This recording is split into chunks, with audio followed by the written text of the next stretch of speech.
یہ شعبان کا مہینہ ہے۔ جو حدیث مبارک میں نے آپ کے سامنے پڑھی، اس میں جناب رسول اللہ صلی اللہ علیہ وسلم نے امت مسلمہ کو دو کام بتائے ہیں۔ پہلے اس حدیث کو آپ سمجھ لیں، اس کے ترجمے کو سمجھ لیں، پھر میں آپ کو وہ دو کام بتاؤں گا۔ جناب رسول اللہ صلی اللہ علیہ وسلم نے فرمایا، اذا کانت لیلۃ النصف من شعبان، جب شعبان کے مہینے کے 15 تاریخ والی رات ہو تو اس رات میں فقوموا لیلہا، 15 تاریخ کے رات میں اس کے رات کو قیام کرو، وصوموا یومہا، اور شعبان کے 15 تاریخ کے روز کا روزہ رکھو، فإن اللہ تعالی، اس لیے کہ اللہ جل شانہ ینزل فیہا، اللہ تعالیٰ کا نزول یعنی اللہ تعالیٰ کے خاص رحمت کا نزول ہوتا ہے۔ لغروب الشمس، جب سورج غروب ہوتا ہے اس وقت اللہ تعالیٰ کا نزول ہوتا ہے الی السماء الدنیا، دنیا کے آسمان تک۔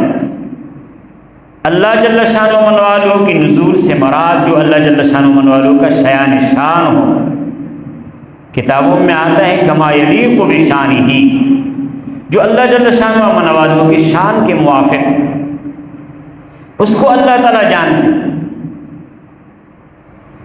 تو فیقول، اللہ جل شانہ و من والو پکارتے ہیں، الا من مستغفر فاغفر له، کیا کوئی اپنے گناہوں کا بخشش مانگنے والا ہے کہ میں اس کے گناہوں کو بخش دوں؟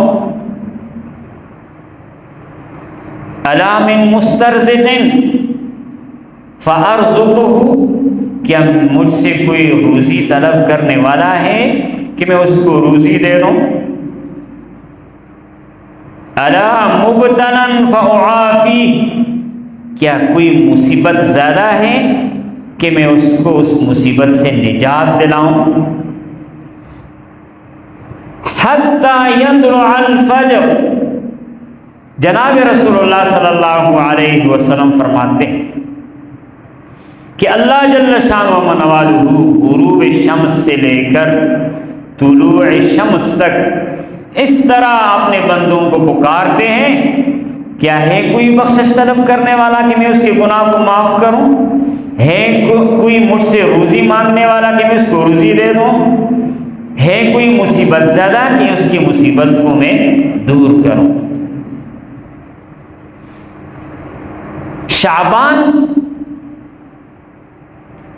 یہ والا جو مہینہ ہے، رمضان کے قریب والا مہینہ شعبان ہے، اور 15 شعبان رات سے شروع ہوتی، اور اسلامی تاریخ کے اعتبار سے پہلے رات ہوتی ہے پھر اس کا دن آتا ہے، یعنی آج شعبان کا 12 تاریخ ہے،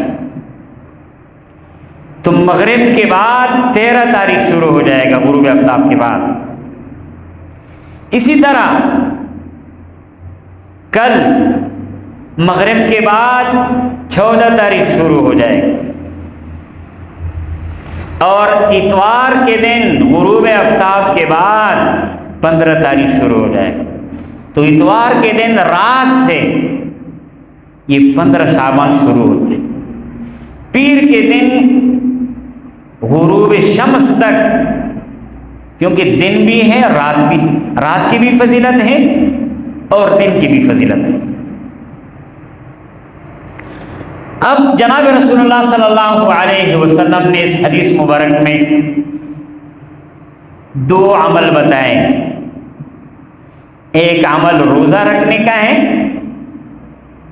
پہلا والا جو عمل ہے روزہ رکھنے کا، کہ جناب رسول اللہ صلی اللہ علیہ وسلم نے فرمایا ہے صوموا یومہا، تم اس کے دن کا روزہ رکھو۔ روزہ رکھنا ایک تو اس حدیث سے ثابت ہے، یہ جو حدیث میں نے آپ کے سامنے پڑھی، اور دوسری روایت حضرت عائشہ صدیقہ رضی اللہ عنہا سے نقل ہے، وہ فرماتی ہیں کہ جناب رسول اللہ صلی اللہ علیہ وسلم سب سے زیادہ روزہ رکھنے والا وہ شعبان کے مہینے میں سب سے زیادہ روزے رکھتے تھے، یعنی رمضان کے علاوہ ان 11 مہینوں میں سب سے زیادہ روزہ رکھنے والا جناب رسول اللہ صلی اللہ علیہ وسلم شعبان کے مہینے میں روزہ رکھتے تھے۔ تو شعبان کے مہینے کے روزے کب سے شروع ہوتے ہیں؟ 1 شعبان سے 27 شعبان تک۔ 27 شعبان تک آپ کی مرضی ہے، 1 روزہ رکھ سکتے ہو، 2 رکھ سکتے ہو، 10 رکھ سکتے ہو، 27 کے 27 رکھ سکتے ہو۔ بہت بڑی فضیلت ہے اس مہینہ کے روزوں کی۔ تو اس مہینہ میں شعبان کا 15 تاریخ بھی آ گیا، تو یہ دوسری حدیث ہو گئی۔ اور حضرت عائشہ صدیقہ رضی اللہ عنہا فرماتی ہیں کہ جب ہم سے روزے قضا ہو جاتے تھے رمضان شریف کے، تو ہم کوشش کرتے تھے کہ ہم شعبان میں ان روزوں کا قضا کریں، کیونکہ یہ روزوں کے اعتبار سے فضیلت والا مہینہ ہے۔ ایک تیسری روایت نقل ہے جو ہر مہینے کے بارے میں نقل ہے، جس میں ذکر ہے ایام 20 کے روزوں کا رکھنا۔ ایام 20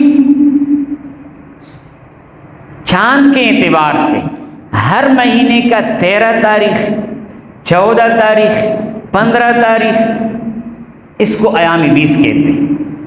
چاند کے اعتبار سے ہر مہینے کے 13 تاریخ، 14 تاریخ، 15 تاریخ کو ایام 20 کہتے ہیں۔ حدیث مبارک میں رسول اللہ صلی اللہ علیہ وسلم فرماتے ہیں کہ جو شخص، جو مرد، جو عورت مسلمان ہر مہینہ کے 13، 15 اور 14 تاریخ کو روزہ رکھے گا، اللہ جل شانہ و من والو اس کو 1 روزے کے بدلے میں 10 روزوں کا اجر دے گا۔ تو گویا کہ جو شخص 3 روزے رکھے گا اس کو پورا مہینے کے روزوں کا اجر ملے گا۔ یہ تو میں نے روزوں کے بارے میں آپ کے سامنے عرض کیا کہ روزے جتنا رکھ سکتے ہیں مسلمان کو رکھنا چاہیے۔ روزوں کی فضیلت ان 3 روایات سے ثابت ہے، اس کے علاوہ اور بھی روایات ہیں کہ جن سے روزہ رکھنے کی فضیلت شعبان کے مہینے میں ثابت ہے۔ دوسری چیز جو اس حدیث میں ذکر ہے، جناب رسول اللہ صلی اللہ علیہ وسلم نے فرمایا ہے فَقُومُوا لَيْلَهَا، اس کے رات کا قیام کرو، یعنی تمہیں چاہیے کہ پوری رات اللہ تعالیٰ کے سامنے کھڑا رہو، قیام کرو، نمازیں پڑھو، نفلیں پڑھو اور ذکر کرو، تلاوت کرو، درود شریف پڑھو، استغفار کرو، سبحان اللہ والحمد للہ پڑھو اور دعائیں کرو۔ اس کو کہتے ہیں قیام اللیل۔ تو رات کا قیام ان عبادات میں گزارو۔ رات کے قیام کا فضیلت اس رات کے اس حدیث سے بھی ثابت ہے، اور ایک دوسری حدیث ہے، دوسری حدیث جناب رسول اللہ صلی اللہ علیہ وسلم کے بارے میں حضرت عائشہ صدیقہ رضی اللہ عنہا فرماتی ہیں کہ ایک رات میں، یعنی شعبان کے مہینے کے 15 تاریخ کے رات میں نے جناب رسول اللہ صلی اللہ علیہ وسلم کو گم پایا، میں نے بستر پر دیکھا نہیں ہے آپ صلی اللہ علیہ وسلم۔ میرے دل میں خیالات آئے مختلف، تو میں جنت البقیع کی طرف گئی، میں نے وہاں پر ڈھونڈا تو جنت البقیع میں نے جناب رسول اللہ صلی اللہ علیہ وسلم کو رات میں دیکھا۔ تو جب میں آپ صلی اللہ علیہ وسلم سے ملی تو جناب رسول اللہ صلی اللہ علیہ وسلم نے فرمایا، اے عائشہ، کیا تیرا یہ گمان ہے کہ میں تمہارے اوپر ظلم کروں گا؟ یعنی میں تو ظالم نہیں ہوں، میں ظلم کرنے والا نہیں۔ مقصد یہ ہے کہ یعنی تیری باری میں کسی اور بیوی کے پاس چلا جاؤں گا؟ یعنی جب باری تیری ہو اس رات میں کسی اور کی طرف چلا جاؤں؟ ایسا نہیں ہو سکتا۔ حضرت عائشہ صدیقہ رضی اللہ عنہا نے عرض کیا، یا رسول اللہ، میرا گمان تو یہی آیا تھا آپ کے بارے میں کہ شاید کسی اور بیوی کے پاس آپ چلے گئے۔ جناب رسول اللہ صلی اللہ علیہ وسلم نے فرمایا، اے عائشہ، یہ شعبان کے مہینے کا جو 15 تاریخ کا جو رات ہے، اس رات میں اللہ جل شانہ عما نوالہ بنو کلب عرب میں ایک قبیلہ تھا، وہ بہت بکریاں پالتے تھے زیادہ کثرت سے۔ تو جناب رسول اللہ صلی اللہ علیہ وسلم نے فرمایا کہ بنو کلب کے بکریوں کے بالوں سے زیادہ لوگوں کے تعداد میں اللہ جل شانہ مغفرت فرماتے اس رات میں۔ لیکن اس رات میں مغفرت اس کا اللہ تعالیٰ فرمائیں گے کہ جو اللہ تعالیٰ سے بخشش تو طلب کرے گا، اپنے گناہوں کا معافی تو مانگے گا، جو معافی نہ مانگے تو اس کی بخشش کیسے ہوگی؟ تو اس وجہ سے اس رات میں اپنے گناہوں کی بخشش کرنا، اللہ تعالیٰ سے طلب کرنا چاہیے کہ اللہ تعالیٰ میرے گناہوں کو بخش دے اور تمام امت مسلمہ کے گناہوں کو بخش دے۔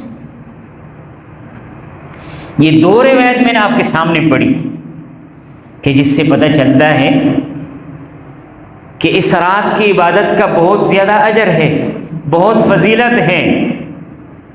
اس رات کو فضول ضائع نہیں کرنا چاہیے۔ آج کل نوجوان طبقہ اپنے اوقات کو، اپنی راتوں کو موبائل دیکھنے میں گزارتے ہیں،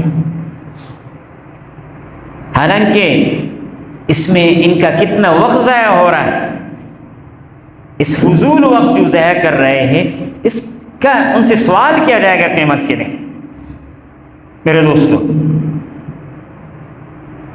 تو یہ تو اس رات کی فضیلت کے بارے میں نے آپ کو بتا دیا کہ اللہ جل شانہ و من والہ بنو کلب کے لوگوں کے جو بکریاں ہیں، ان کے بالوں سے زیادہ تعداد میں لوگوں کی مغفرت فرماتے ہیں۔ ایک اور حدیث ہے کہ جس میں رسول اللہ صلی اللہ علیہ وسلم فرماتے ہیں، حضرت عائشہ صدیقہ رضی اللہ عنہا کو آپ صلی اللہ علیہ وسلم فرماتے ہیں، هل تدرینا ما فی هذه اللیلہ۔ جناب رسول اللہ صلی اللہ علیہ وسلم نے حضرت عائشہ صدیقہ رضی اللہ عنہا سے فرمایا کہ آپ کو خبر ہے کہ اس رات میں کیا ہوتا ہے؟ یعنی شعبان کے مہینے کے 15 تاریخ کی جو رات ہوتی ہے اس میں کیا ہوتا ہے؟ حضرت عائشہ صدیقہ رضی اللہ عنہا نے لا علمی کا اظہار کیا کہ میرے کو تو پتہ نہیں ہے، اللہ اور رسول کو پتہ ہے۔ تو جناب رسول اللہ صلی اللہ علیہ وسلم نے فرمایا، فیہا ان یکتب کل مولود، آنے والے سال تک جتنے بچے پیدا ہوں گے وہ اس رات میں لکھے جاتے ہیں، ان کا لسٹ فرشتوں کے ہاتھ میں پکڑایا جاتا ہے کہ آنے والے سال تک اتنے بچے پیدا ہوں گے دنیا میں۔ اسی طرح وفیہا کل ہالک من بنی آدم فی ہذہ السنہ، اس مہینہ کے اس رات میں آنے والے سال تک، یعنی آنے والے اس رات تک جتنے لوگ مریں گے، ہلاک ہو جائیں گے، سب کا لسٹ تیار کر کے فرشتوں کے ہاتھ میں پکڑایا جاتا ہے۔ اب ہم میں سے کسی کو پتہ نہیں ہے کہ آنے والے سال تک، جو آنے والا سال ہے یعنی آنے والا شعبان کا مہینہ ہے، اس کے 15 تاریخ تک ہم میں سے کس کا جو ہے نام فرشتوں کو دیا جائے گا کہ یہ فلان یعنی اس سال میں یہ ہلاک ہو جائے گا، مر جائے گا، ہم میں سے کسی کو پتہ نہیں۔ لوگ آپ نے شادی کی تیاری کر رہے ہوں گے لیکن اس کا نام مردوں میں لکھا گیا ہوگا، ان کو پتہ بھی نہیں ہوگا میرے دوستوں۔ اور پھر فرمایا فیہا تنزل ارزاقہم، اس رات میں تمام لوگوں کے رزق نازل ہوتے ہیں، یعنی فرشتوں کو دیا جاتا ہے، پکڑایا جاتا ہے ان کا لسٹ کہ فلان شخص کو اتنا روزی ملے گا، فلان کو اتنا ملے گا، فلان کو اتنا ملے گا۔ اور اسی طرح وَتُرْفَعُ أَعْمَالُهُمْ، ان کے اعمال اللہ جل شانہ من والو کے سامنے اس رات میں پیش کیے جاتے ہیں۔ تو اس لیے اپنے اعمال کو صحیح کرنا چاہیے، اپنی نیتوں کے اندر اخلاص لانا چاہیے، اور نیک اعمال اخلاص کے ساتھ کرنا چاہیے، اللہ کے رضا کے ساتھ کرنا چاہیے۔ اللہ تعالیٰ کو وہی عمل قابل قبول ہے جو خالص اللہ تعالیٰ کے رضا کے لیے کیا جائے میرے دوست۔ ایک اور روایت میں جناب رسول اللہ صلی اللہ علیہ وسلم فرماتے ہیں کہ اس رات میں تمام مسلمانوں کی مغفرت کی جاتی ہے، تمام انسانوں کی مغفرت کی جاتی ہے۔ ہاں، ایک روایت میں 2 آدمی کا ذکر ہے کہ ان کی بخشش نہیں ہوتی، ایک میں 4 آدمیوں کا ذکر ہے کہ ان کی بخشش نہیں ہوتی۔ پہلا بدبخت شخص کون ہے کہ اس مبارک رات میں اس کی بخشش نہیں ہوتی؟ جناب رسول اللہ صلی اللہ علیہ وسلم نے فرمایا الا لمشرکن، اس شخص کی بھی بخشش نہیں ہوتی جو اللہ تعالیٰ کے ساتھ شریک کرنے والا ہو۔ اللہ تعالیٰ کے ساتھ چاہے وہ ذات میں شریک کرے، چاہے صفات میں اللہ تعالیٰ کے ساتھ کسی کو شریک ٹھہرائے، چاہے مشکل کشائی میں اللہ تعالیٰ کے ساتھ شریک ٹھہرائے، جو ذرا برابر اللہ تعالیٰ کے ساتھ شریک ٹھہرائے گا اس کا بخشش نہیں ہوگا۔ تو پہلا بدبخت شخص وہ ہے جو ایسی مبارک رات میں بھی اس کی بخشش نہیں ہوگی، وہ شخص مشرک ہے۔ دوسرا شخص کون ہے؟ دوسرا شخص او مشاحن، وہ شخص جو مسلمانوں کو دل میں کینہ رکھنے والا ہو، مسلمانوں کے ساتھ دل میں بغض رکھنے والا ہو، وہ شخص بھی، اس کی بھی بخشش نہیں ہوگی۔ اس وجہ سے مسلمانوں کے لیے اپنے دل کو صاف رکھنا چاہیے۔ ایک حدیث کا مفہوم میں مختصر عرض کرتا ہوں۔ ایک شخص کے بارے میں جناب رسول اللہ صلی اللہ علیہ وسلم نے ایک مجلس میں فرمایا کہ تمہارے پاس ایک جنتی شخص آنے والا ہے۔ پھر اگلے دن دوسرے مجلس میں بھی فرمایا تمہارے پاس ایک جنتی شخص آنے والا ہے، اور پھر تیسرے دن میں بھی فرمایا کہ تمہارے پاس ایک جنتی شخص آنے والا ہے، اور تینوں بار ایک ہی شخص آیا جس کا نام عبداللہ بن سلام رضی اللہ تعالیٰ عنہ۔ تو عمرو بن عاص رضی اللہ عنہ کہتے ہیں کہ میں نے اس کے عمل کو معلوم کیا کہ اس کے پاس کون سا عمل ہے کہ اللہ تعالیٰ کے رسول نے اس کو جنت کی خوشخبری سنائی۔ تو میں نے اس سے معلوم کیا، اس کا عمل میرے کو معلوم ہوا۔ تو عبداللہ بن سلام نے کہا بس میرے دل میں میرے اعمال تو وہی ہے جو آپ کرتے ہو، آپ سے زیادہ اعمال تو نہیں ہے، لیکن دل میں کسی مسلمان کو کینہ نہیں رکھتا، کسی مسلمان سے بغض نہیں رکھتا۔ تو جناب رسول اللہ صلی اللہ علیہ وسلم فرماتے ہیں کہ جو مسلمانوں کے ساتھ کینہ رکھنے والا اس کی بخشش نہیں ہوتی۔ تیسرا شخص وقاتل النفس، جو کسی مسلمان کو ناحق قتل کرنے والا ہو اس کی بھی بخشش نہیں ہوگی۔ چوتھا شخص ومدمن خمر، جو شراب کا عادی ہو، شراب سے توبہ نہیں کرتا، ایسے بدبخت کبھی اس رات میں مغفرت نہیں ہوتی۔ تو میرے دوستو، اپنے گناہوں سے معافی مانگنا چاہیے، اور یہ جو 4 خاص گناہ ذکر کیے میں نے، ان سے خصوصی طور پر معافی مانگنا چاہیے، شرک سے توبہ کرنا چاہیے۔ جناب رسول اللہ صلی اللہ علیہ وسلم کو اللہ تعالیٰ نے مخاطب کر کے یوں فرمایا لَإِنْ أَشْرَكْتَ لَيَحْبَطَنَّ عَمَلُكَ، اگر آپ نے اللہ تعالیٰ کے ساتھ شریک ٹھہرایا تو آپ کا سارا عمل ضائع ہو جائے گا. تو شریک ٹھہرانے سے بھی ہم توبہ کریں کہ کسی موقع پر بھی ہم اللہ تعالیٰ کے ساتھ کسی کو شریک نہ کریں. تو اس لیے قرآن میں اللہ تعالیٰ فرماتے ہیں ان الشرک لظلم عظیم، سب سے بڑا گناہ جو ہے وہ ظلم، وہ شرک، یعنی ان الشرک لظلم عظیم، شرک بہت بڑا ظلم ہے. تو شرک سے توبہ کرنا چاہیے کہ آپ اللہ کے ساتھ کسی کو شریک تو نہ ٹھہرائے، کسی درخت کو، کسی بت کو، کسی جن کو، کسی قبر کو. لوگ ایسے ہوتے ہیں نا، جاہل لوگ، بیچاروں کو پتہ نہیں ہوتے. اور میرے دوستو، اسی طرح مسلمان کے لیے اپنے دل کو صاف رکھو، کینہ اس کے لیے نہ ہو. اسی طرح شراب کا جو عادی ہے اس کو ابھی توبہ کرنا چاہیے. اسی طرح کسی مسلمان کو ظلماً قتل کرنا، نہ حق قتل کرنا، یہ بہت بڑا گناہ ہے میرے دوستو. یہ میں نے آپ کے سامنے 15 شعبان کے رات کے فضائل سنائے، اور 15 شعبان کے جو بدعات ہیں، رسومات ہیں،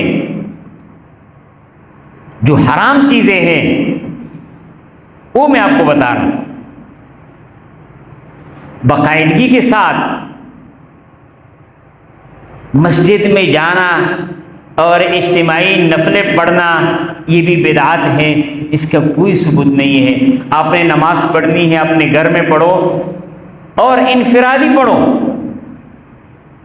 اجتماعی کی کوئی ضرورت نہیں ہے، کوئی ثبوت نہیں ہے، یہ بدعات ہیں. اجتماعی ذکر اس رات میں اس کے لیے جمع ہونا یہ بدعات ہیں.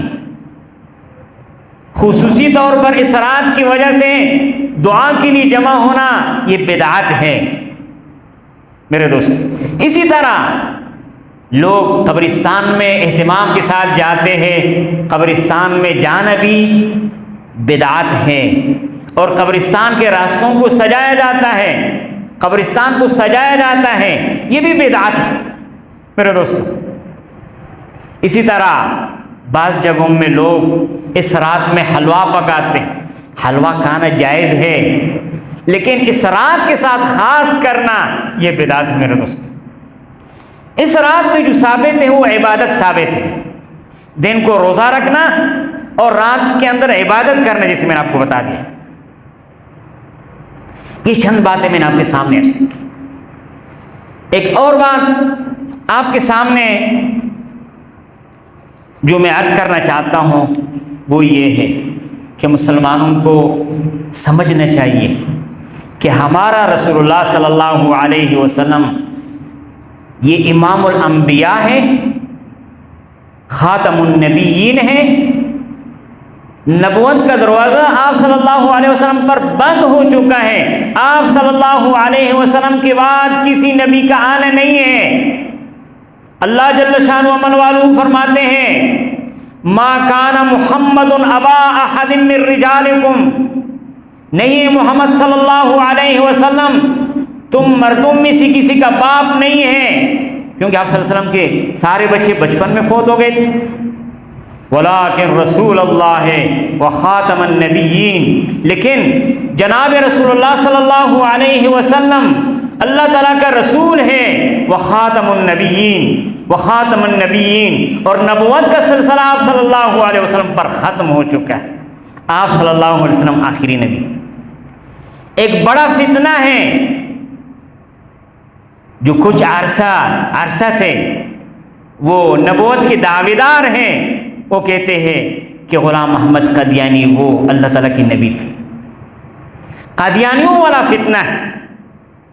1973 کے آئین میں ان کو کافر قرار دیا گیا ہے کہ وہ کافر ہیں. ان کے ساتھ اب کا لین دین جائز نہیں ہے، خرید اور فروخت جائز نہیں ہے، ان کو مسلمان کہنا جائز نہیں ہے، ان کے عبادت گاہ کو مسجد کہنا جائز نہیں ہے. پاکستان کے آئین میں ان کو تبلیغ کرنے کی اجازت نہیں ہے.